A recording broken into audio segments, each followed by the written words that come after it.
আর বিপর্যয়ে তার ফল ফলাদি ঘিরে ফেলা হলো।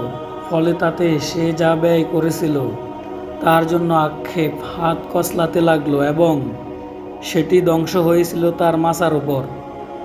আর সেই বলেছিল, হায় আক্ষেপ, আমি যদি আমার রবের সাথে কাউকে শরিক না করতাম।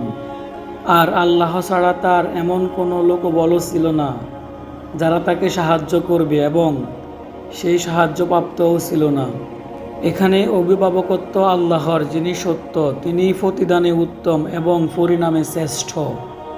আর আপনি তাদের জন্য পেশ করুন দুনিয়ার জীবনের উপমা, তা পানির মতো যা আমি আসমান থেকে বর্ষণ করেছি, অতঃপর তার সাথে মিশ্রিত হয় জমিনের উদ্ভিদ, ফলে তা পরিণত হয় এমন শুকনো গুঁড়ায় বাতাস যাকে উড়িয়ে নেয়।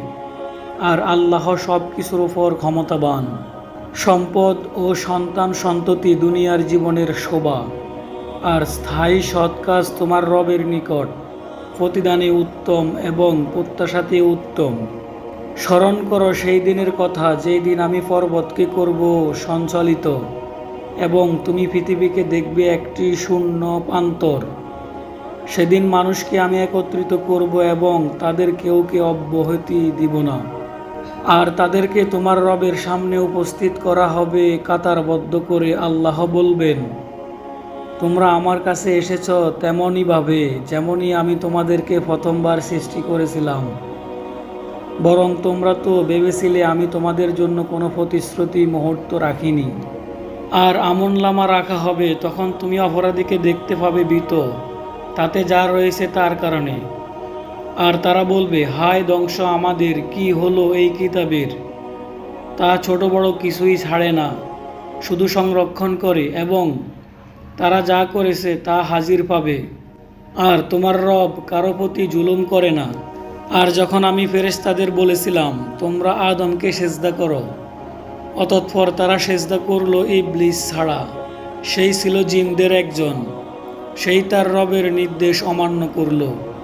তোমরা কি তাকেও ও তার বংশকে আমার পরিবর্তে অভিভাবক হিসেবে গ্রহণ করবে, অথচ তারা তোমাদের শত্রু? জালিমদের জন্য কি মন্দ বিনিময়! আমি তাদেরকে আসমানসমূহ ও জমিনের সৃষ্টির সাক্ষী করিনি, এবং না তাদের নিজদের সৃষ্টির। আর আমি পথভ্রষ্টকারীদেরকে সহায়তাকারী হিসেবে গ্রহণ করিনি। আর সেই দিন তিনি বলবেন, তোমরা ডাকো আমার শরিকদের, যাদেরকে তোমরা শরিক মনে করতে। অতঃপর তারা তাদেরকে ডাকবে, কিন্তু তারা তাদের ডাকে সাড়া দিবে না। আর আমি তাদের মধ্যে রেখে দিব ধ্বংসস্থল, আর অপরাধীরা আগুন দেখবে। অতঃপর তারা নিশ্চিত রূপে জানতে পারবে যে নিশ্চয়ই তারা তাতে নিপতিত হবে, এবং তারা তা থেকে বাঁচার কোনো পথ খুঁজে পাবে না। আর আমি এই কোরআনে মানুষের জন্য সকল প্রকার উপমা বিস্তারিত বর্ণনা করেছি, আর মানুষ সবচেয়ে বেশি সতর্ককারী।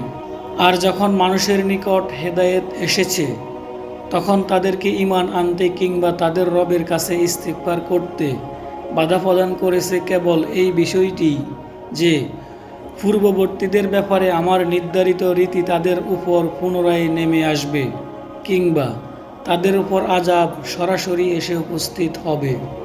আর আমি তো রাসূলদেরকে সুসংবাদদাতা ও সতর্ককারী রূপে পাঠিয়েছি, এবং যারা কুফরি করেছে তারা বাতিল দ্বারা তর্ক করে, যাতে তার মাধ্যমে সত্যকে মিটিয়ে দিতে পারে। আর তারা আমার আয়াতসমূহকে এবং যা দিয়ে তাদেরকে সতর্ক করা হয়েছে তাকে উপহাস হিসেবে গ্রহণ করে।